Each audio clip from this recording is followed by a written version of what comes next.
দর্শক সবাইকে সালাম এবং শুভেচ্ছা জানিয়ে শুরু করছি আজকের টাইম এক্সক্লুসিভ। কাল আমেরিকার স্বাধীনতা দিবস, ইন্ডিপেন্ডেন্স ডে। এই উপলক্ষে সবাইকে শুভেচ্ছা ও স্বাগতম। যাই হোক, আজকে যে বিষয়গুলো আলোচনা করব তা জানাই প্রথমে আপনাদের। আজকের বিষয়ের মধ্যে আছে রেকর্ড পরিমাণ তাপ প্রবাহে অতিষ্ঠ জনজীবন এবং যুক্তরাষ্ট্রের 250তম স্বাধীনতা দিবস পালনের ব্যাপক প্রস্তুতি চলছে। পেনসিলভেনিয়া, ওয়াশিংটন সহ বিভিন্ন স্থানে গরমের কারণে প্যারেড বা অনুষ্ঠান বাতিল করা হয়েছে। দেন আমরা যে বিষয়টি আলোচনা করব, কালকেও একটু আলোচনা করেছিলাম ইয়াংদের সাথে, যে 4 জুলাই যুক্তরাষ্ট্রের স্বাধীনতা দিবস এবং এবছরের সিগনিফিকেন্ট হচ্ছে 250তম স্বাধীনতা দিবস পালনের প্রস্তুতি চলছে। এই স্বাধীনতার মৌলিক যে নীতিমালা বা ডিক্লারেশন অফ ইন্ডিপেন্ডেন্স অথবা স্বাধীনতার ঘোষণা যাই বলি আমরা, এবং সংবিধান এবং বর্তমান যুক্তরাষ্ট্র কোন পথে, এই বিষয়টি আজকে আলোচনা করব। বিশ্বকাপ খেলায় আর্জেন্টিনাকে নাস্তানাবুদ করে হেরেছে কেপ ভার্ডে, অস্ট্রেলিয়াকে হারিয়ে শেষ 16তে মিশর। এই হচ্ছে ওয়ার্ল্ড কাপের খবর। এবং আমেরিকার জনপ্রিয় সঙ্গীত শিল্পী টেইলর সুইফট বিয়ে করেছেন NFL এর স্টার ট্রাভিস কেসলিকে। আজকে অতিথি যারা আছেন তাদের মধ্যে থাকবেন সাব্বাত নাবিহা, যিনি কারেন্ট বাস ফর মেয়র, যে লস অ্যাঞ্জেলেসের মেয়র ক্যান্ডিডেট, তার campaign organiser. Ridwana Rahi, medical student এবং ক্যান্সার গবেষক, মাউন্ট সিনাই হসপিটাল। এবং মোহাম্মদ রাফি, পরিচালক, কালেকটিভ একাডেমি টিউটোরিয়াল।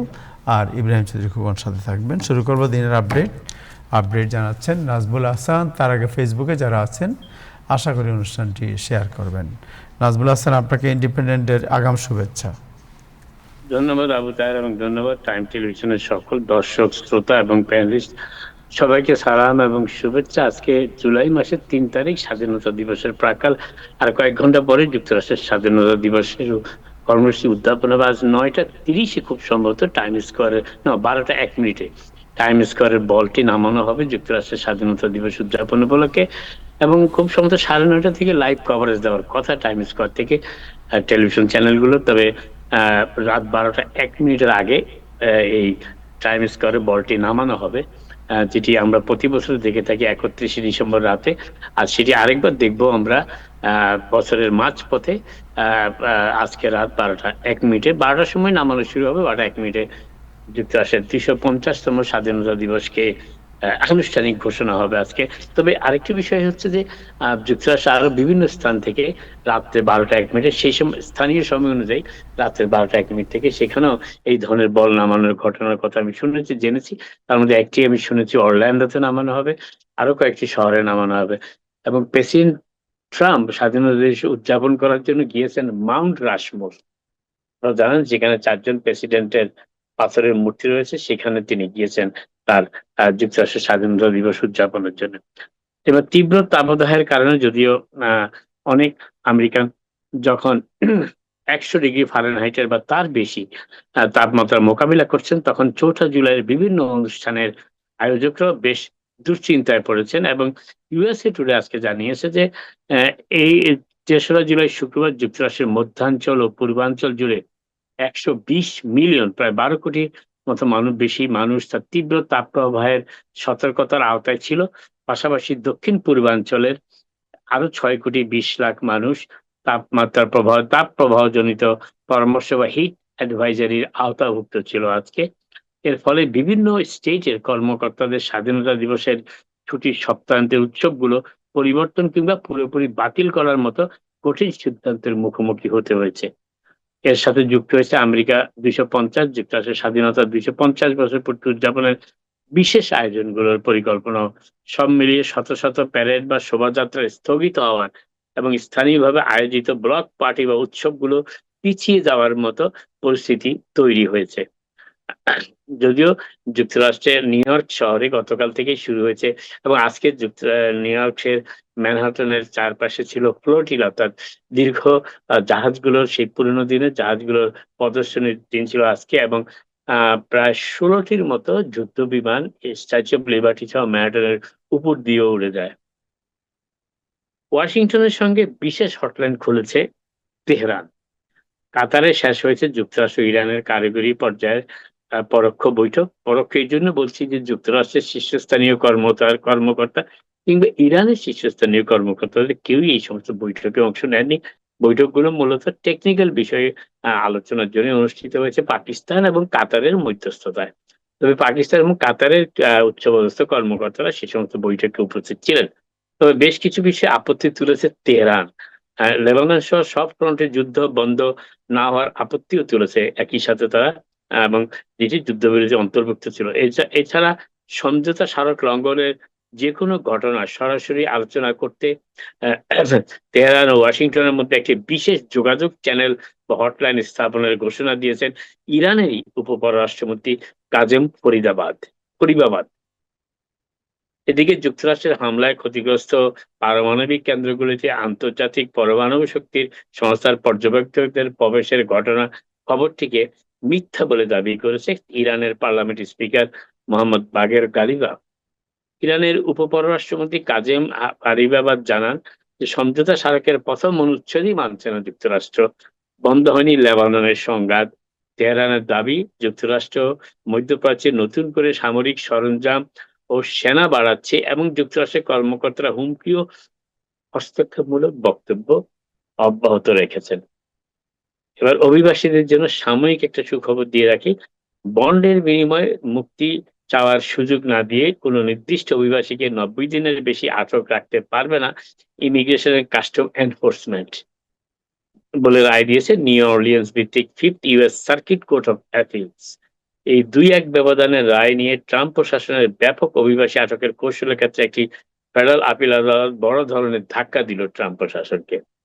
2025 সালে ডিপার্টমেন্ট অফ হোমল্যান্ড সিকিউরিটি এর গৃহীত একটি নীতির আওতায় টেক্সাস, লুইজিয়ানা এবং মিসিসিপিতে আটক হাজার হাজার অভিবাসীর উপর এই সিদ্ধান্তের প্রভাব পড়তেও পারে। তবে কেন বলেছি সাময়িক, সেটি হচ্ছে যে অনুমান করা হচ্ছে এবং বিভিন্ন সূত্র, একাধিক সূত্র, বিশেষ করে রক্ষণশীল পত্রপত্রিকাগুলিতে খবর এসেছে এই নিয়েও সুপ্রিম কোর্টের দ্বারস্থ হতে পারে ট্রাম্প প্রশাসন। সুপ্রিম কোর্টের দ্বারস্থ হওয়া পর্যন্ত কিংবা সুপ্রিম কোর্টের সিদ্ধান্ত আসা পর্যন্ত এই বন্ড প্রদানের বিষয়টি কার্যকর থাকবে সার্কিট কোর্ট অফ অ্যাপিলস এর রায় অনুযায়ী। এই সপ্তাহে নিউ ইয়র্কে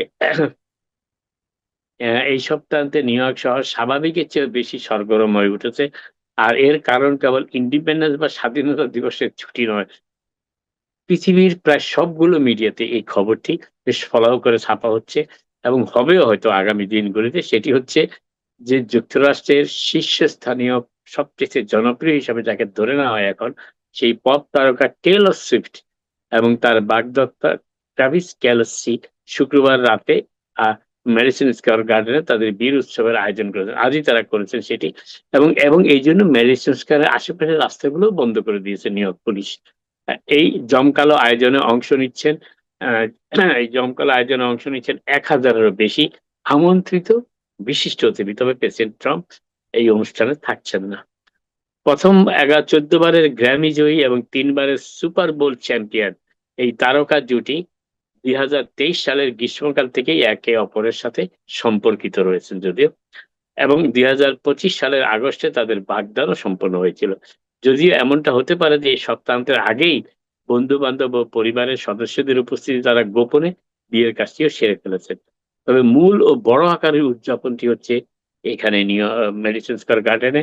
তবে এর পাশাপাশি নিউ ইয়র্ক শহরের এই আয়োজনে সামিল হয়েছে নিউ ইয়র্ক শহরের বিখ্যাত আইকনিক বিল্ডিং, যেটি গত দুদিন ধরে সারা বিশ্বের হেডলাইনেও চলে এসেছে অন্য আরেকটি কারণে।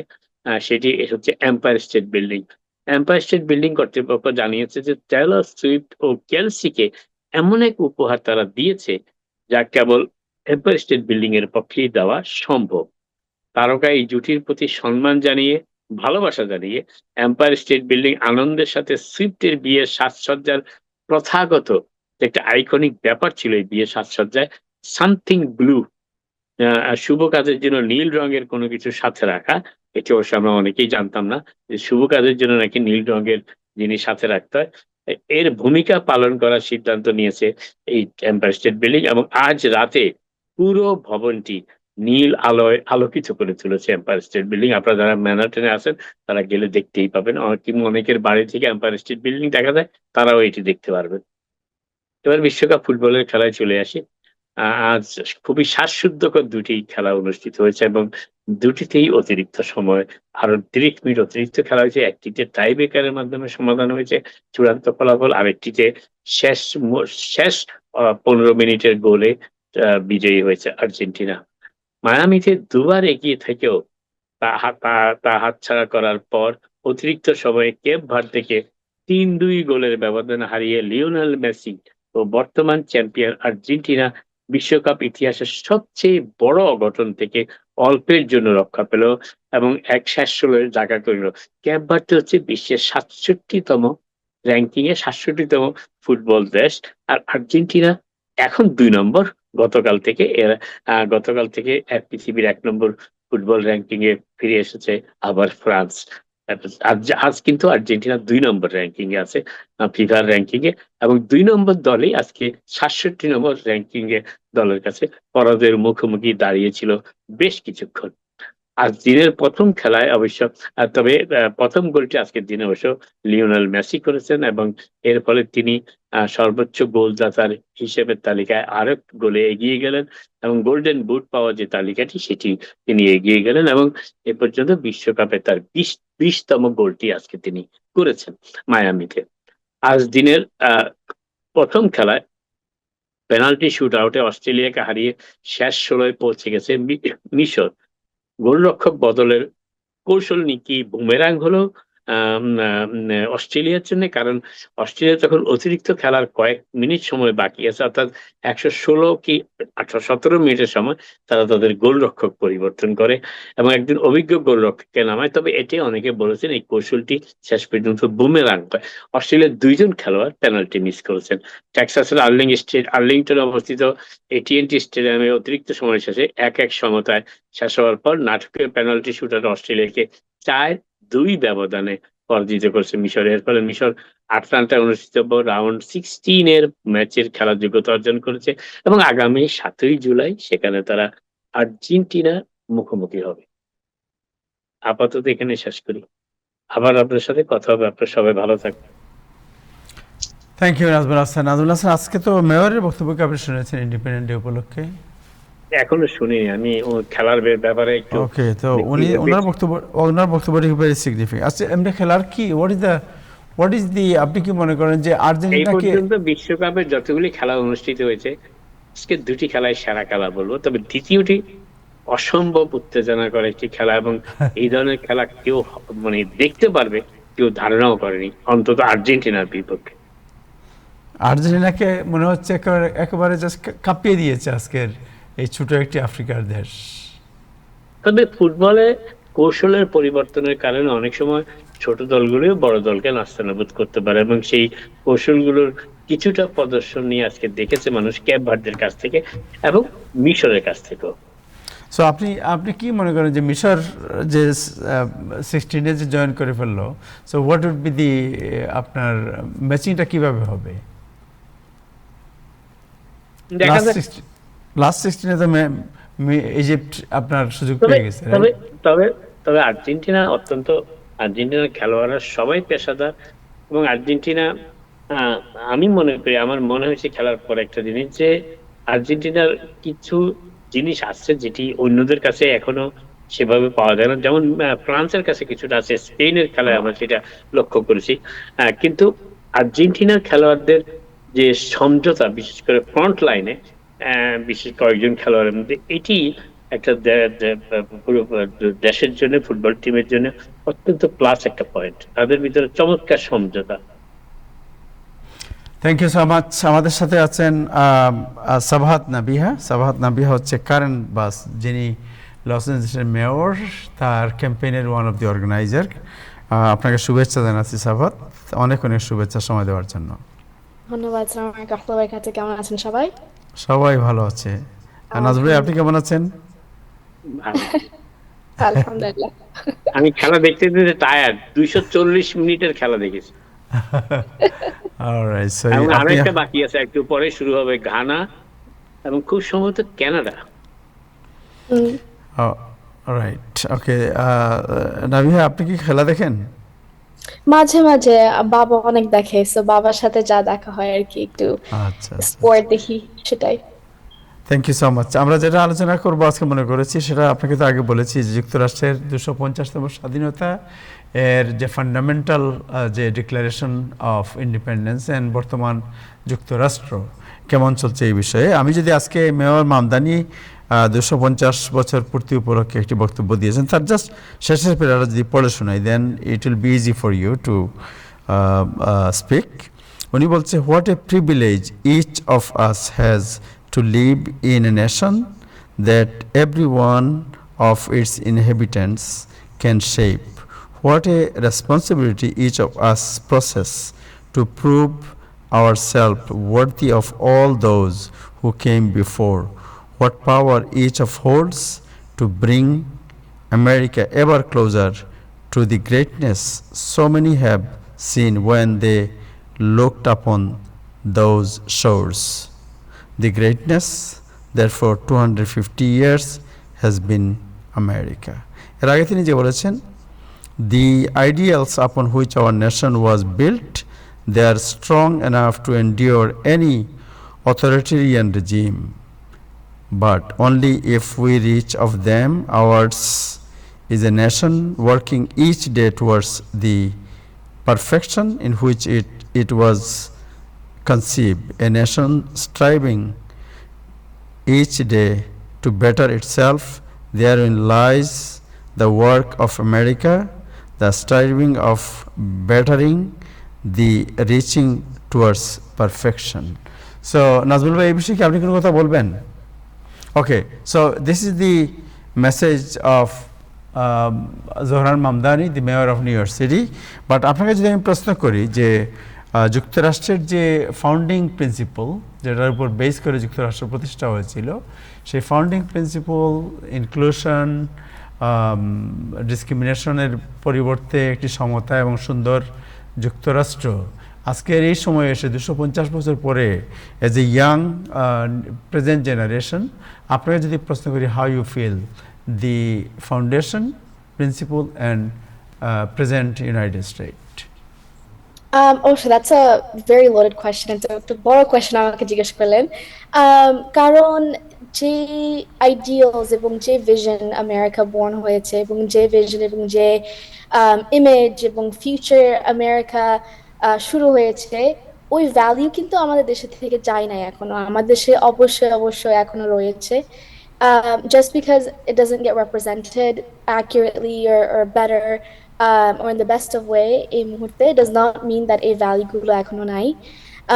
It's just unfortunate কারণ অনেকেরা, I think especially in my generation, আমরা অনেকেরা ফিল করি যে আমেরিকাকে ভালোবাসা মানে আমেরিকাকে যে রেপ্রেজেন্ট করে, যে ভ্যালু এবং তার যা আইডিয়াল আছে, সেটাই হলো যে আমেরিকাকে ভালোবাসা, মানে it means the same thing. It doesn't.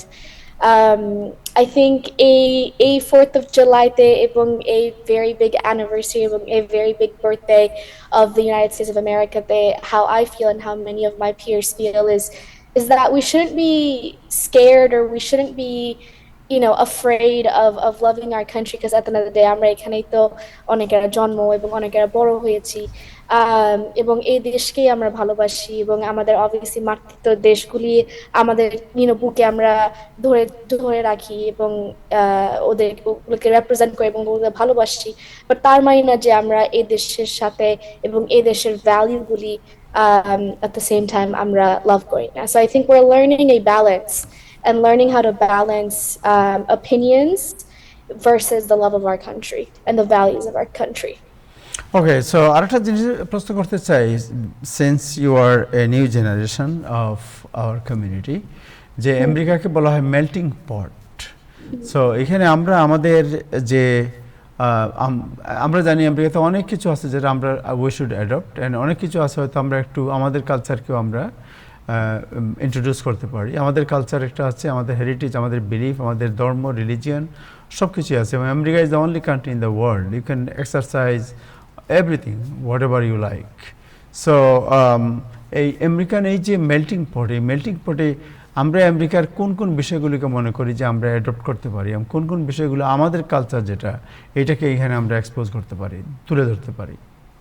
আমাদের দেশীয় কালচার নাকি লাইক আমাদের দেশীয় যে ভ্যালুজ যেগুলো আছে? Yes, So I think the beauty of America and the beauty of আমরা এই দেশে থাকা is the fact that আমরা express করতে পারি আমাদের identity এবং আমাদের নিজেকে আমাদের যেমন ইচ্ছা সেভাবে।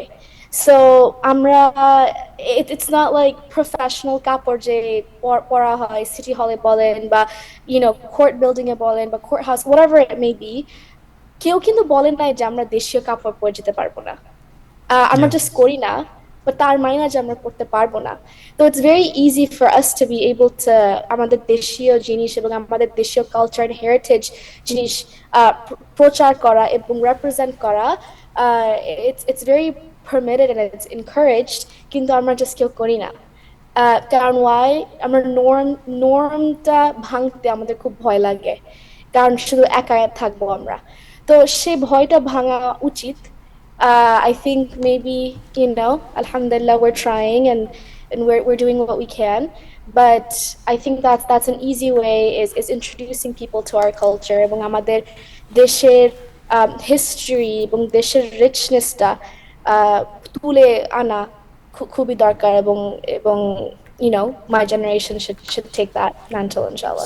So আমেরিকান যে ডেমোক্রেসি, আমেরিকান যে ইনক্লুশন, কোন বিষয়টি আমি যদি আপনাকে প্রশ্ন করি যে which the value of United State and then আজকের যে ইন্ডিপেন্ডেন্ট, এর কোন ভ্যালুটা সবচেয়ে মনে হয় যে the whole world can follow this value?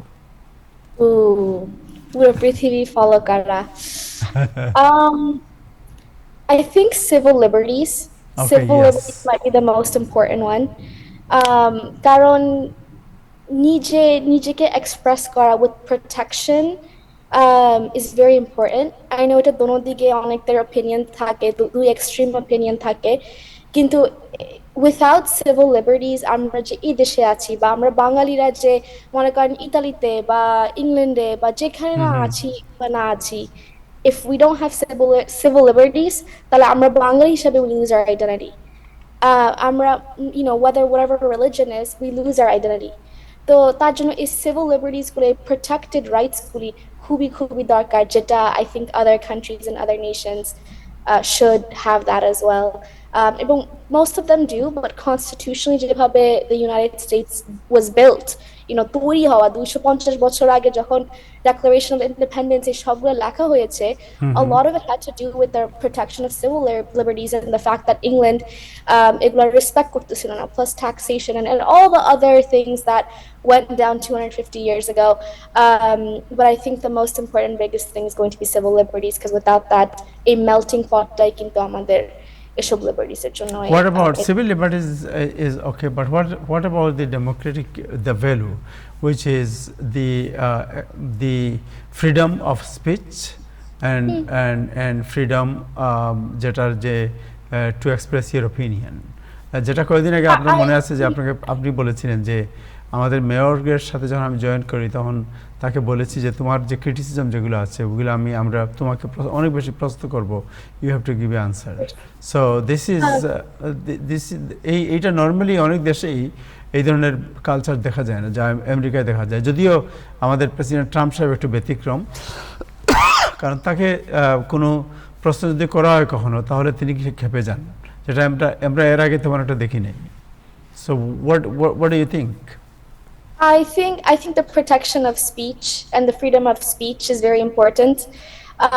I think, honestly, if I'm going to be very honest with you, Uncle, it's a shame that we have to have this conversation, honestly, because it is like a fundamental, basic, common sense জিনিস যে you should be able to speak, you should be able to express your opinions, express your thoughts.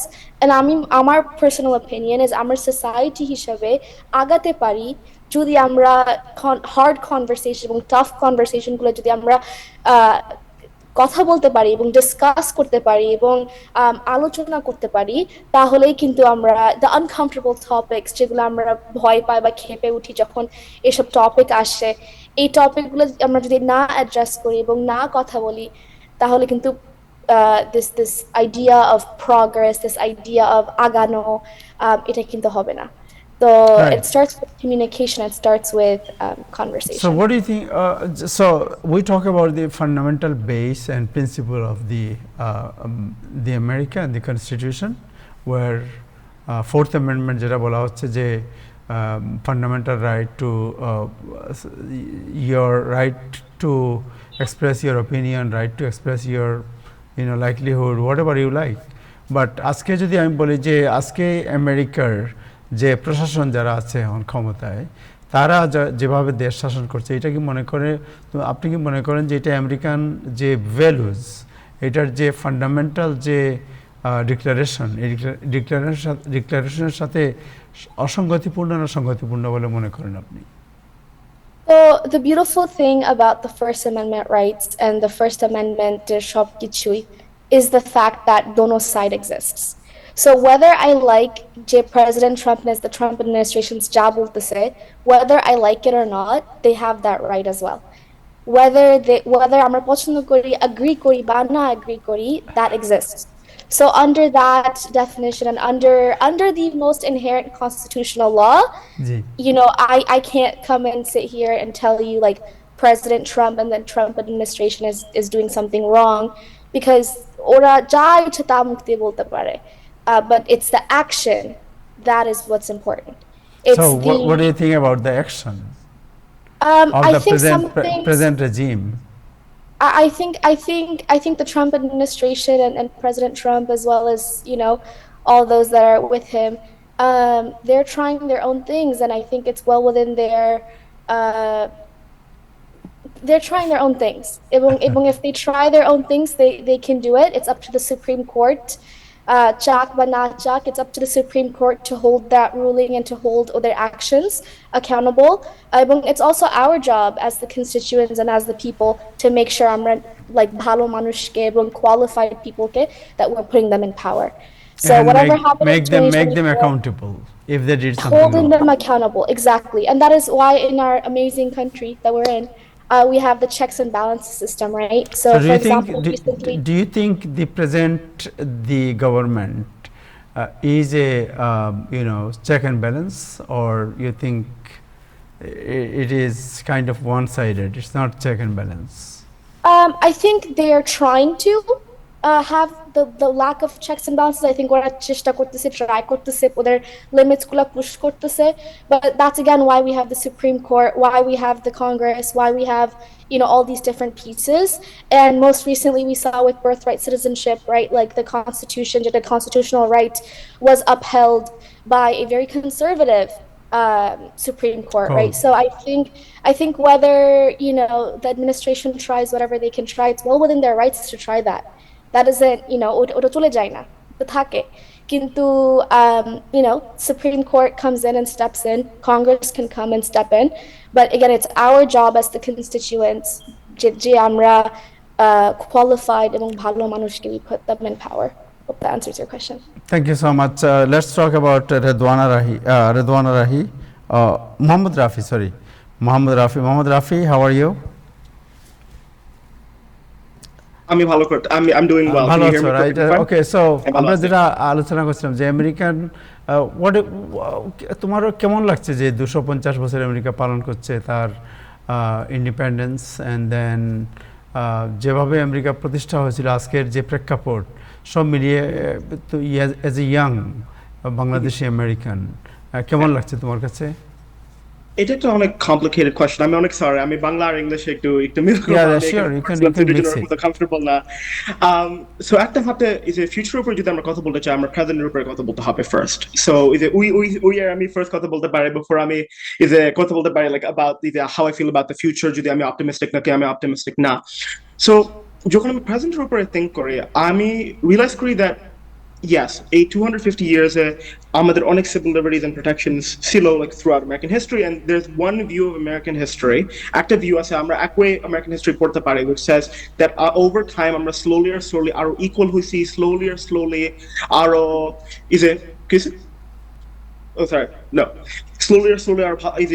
আমরা more equal হইছি, slowly আমরা improve করছি আমাদের society K. But the truth is that ওইটা আমাদের হিস্ট্রির মধ্যে নাই। আমরা যখন 14th, 15th আর 16th amendment পাস করছি এই যে 1860s, 1870s, 1880s, 1890s আমরা ওইটা তারপরে ওই যে স্টেট legislatures অনেক levels of government ওইটা ইগনোর করছে।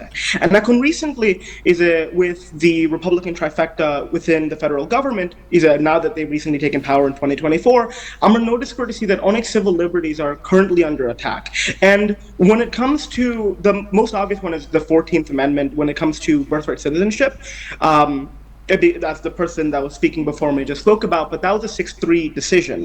Is that even though the Supreme Court decided to uphold birthright citizenship underneath the 14th Amendment, that when you read the decision, when you read each of the decisions, it was primarily because they had objections with a lot of the oral arguments, but either way, not important.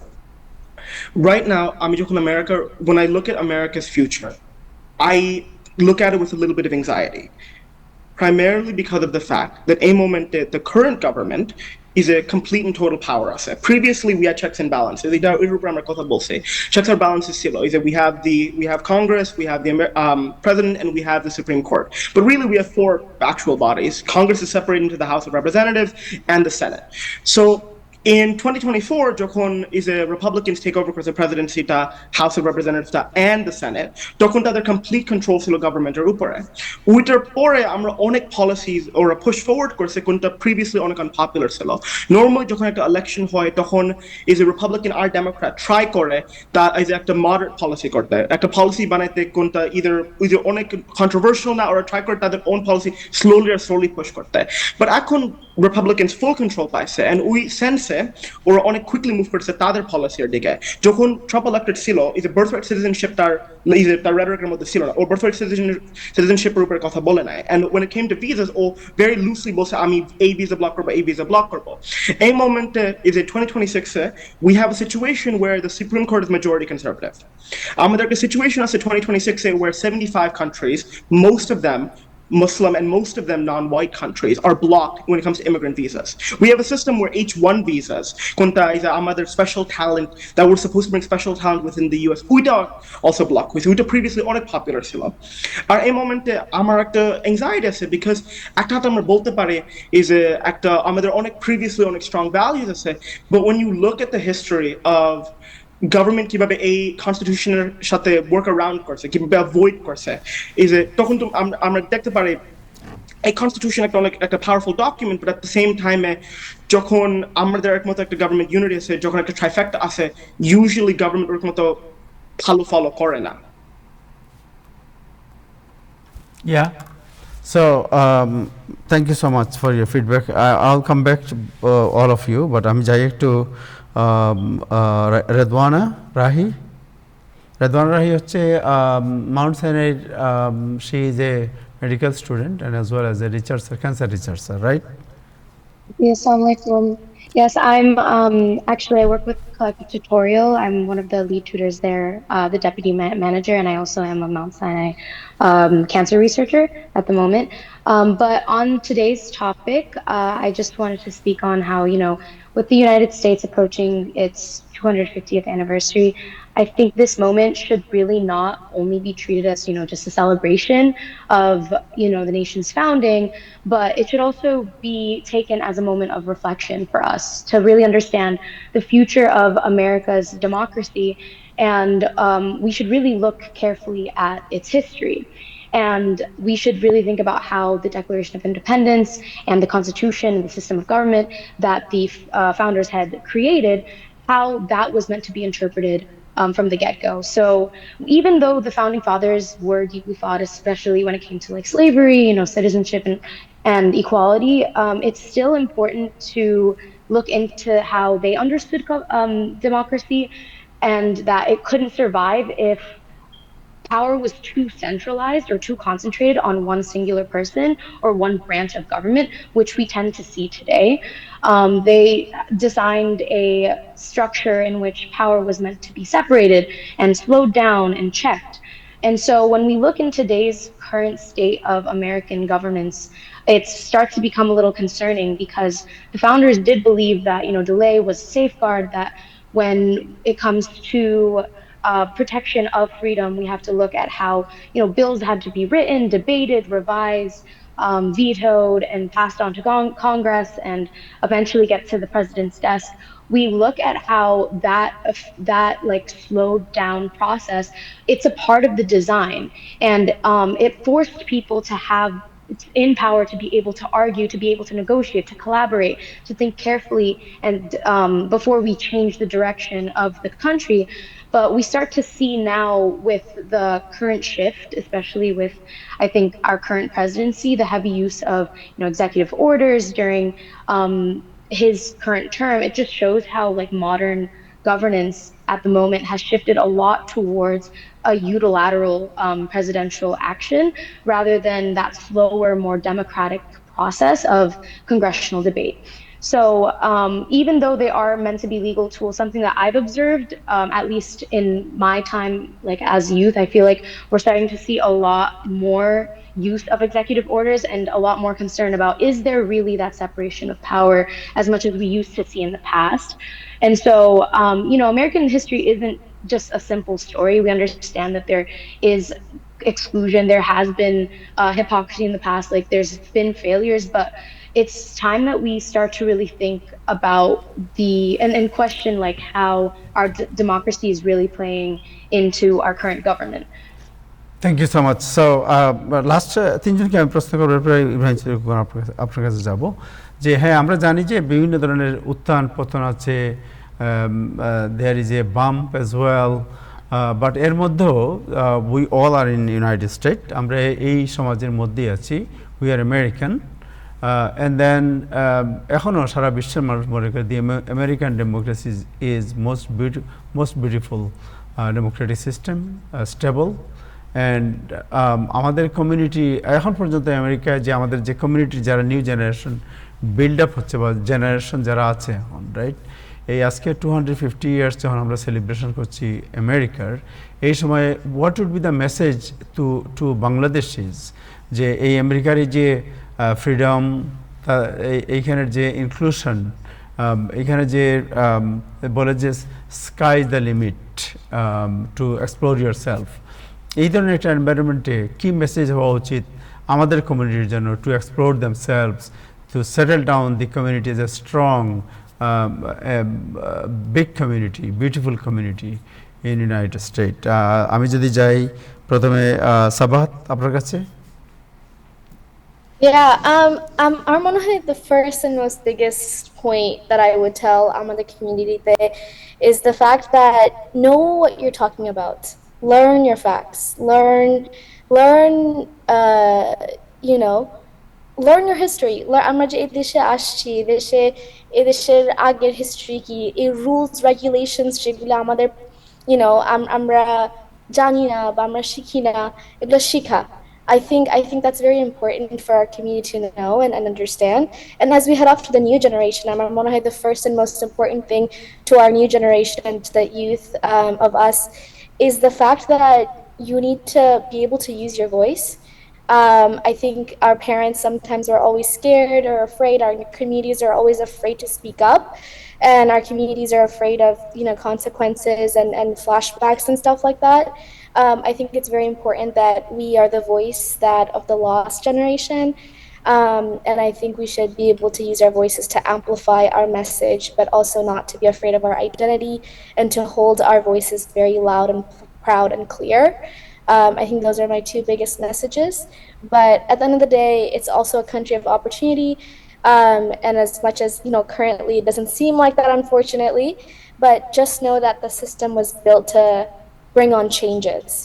So make sure that you're electing people that are the correct people in power. We clearly see what happens when things are a mess.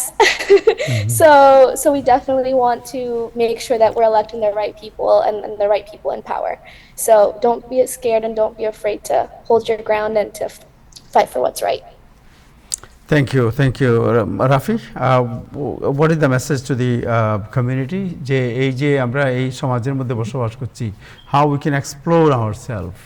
এই American এই যে সমাজ যেখানে the opportunity as I mentioned before, the sky is the limit.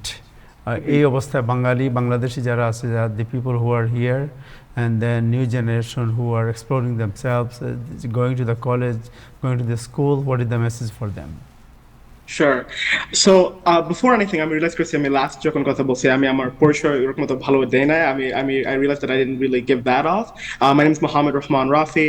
I am the director of Collective Academy. I studied at Fordham, then I did some graduate classes at Oxford.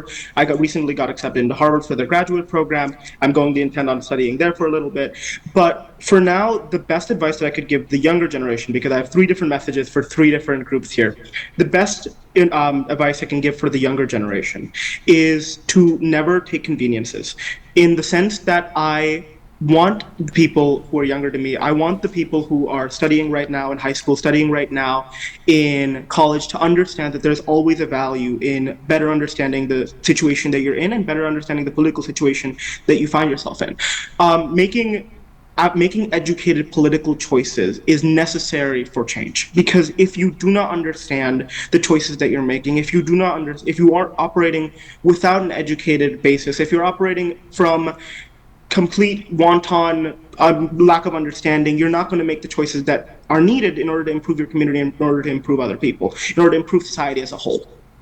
With respect to what I would tell Bangladeshis, like countries outside of the US, what advice I've learned, like what advice I would give from learning about the American system, is to not take political conveniences, in the sense that in American history, you will see over and over again times where politicians or groups take advantage of the political system that we have here and then try to work around a lot of important documents, a lot of important texts. Trump believes he's more important than the Constitution. Presidents try to work around really important laws, and courts try to work around laws as well at the same time as well. So when advice I would give there is to avoid political conveniences, country over politics. It's way more important for you to understand that political conveniences now may cost you the country later. So that's the first advice I would give there. In general, what I would say is this. I would have to agree with the previous speaker. Being politically motivated, being politically active, and being politically educated is incredibly important when it comes to making active decisions and when it comes to making the correct decisions. Sorry, I completely lost my train of thought there. There was an entire thing I wanted to say. That will be all for now. No, that's okay. Yeah. So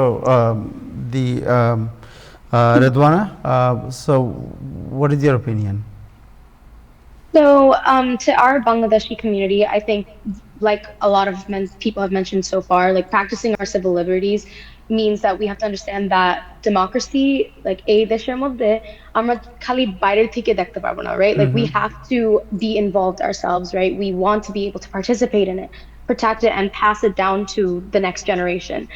Many of our families, আমরা এই দেশে আসছি like safety জন্য, opportunity জন্য, education জন্য, religious freedom জন্য, better future.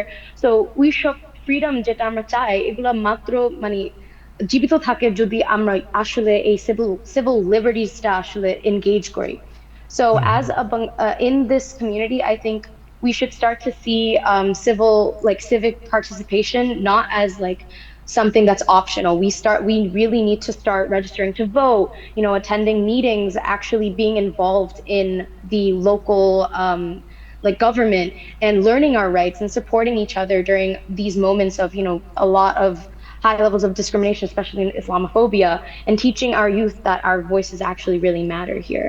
And so something that we have to really unlearn, and I really liked what someone else had said earlier, that practicing these liberties isn't disrespecting the government. It's actually what we need to do to be able to keep our government accountable, right? Keep them accountable for our people. So that's all I have to say. Thank you. Anybody have any other comment among 3? I do. I just want to add one thing, if that's please, okay. Go ahead. I think the biggest point যেটা আমি add করতে চাই সেটা হলো যে at the end of the day, I think regardless of how bad the situation may seem and how bad the situation and the climate may be, take pride in being American. It wasn't easy for a lot of our families to get here.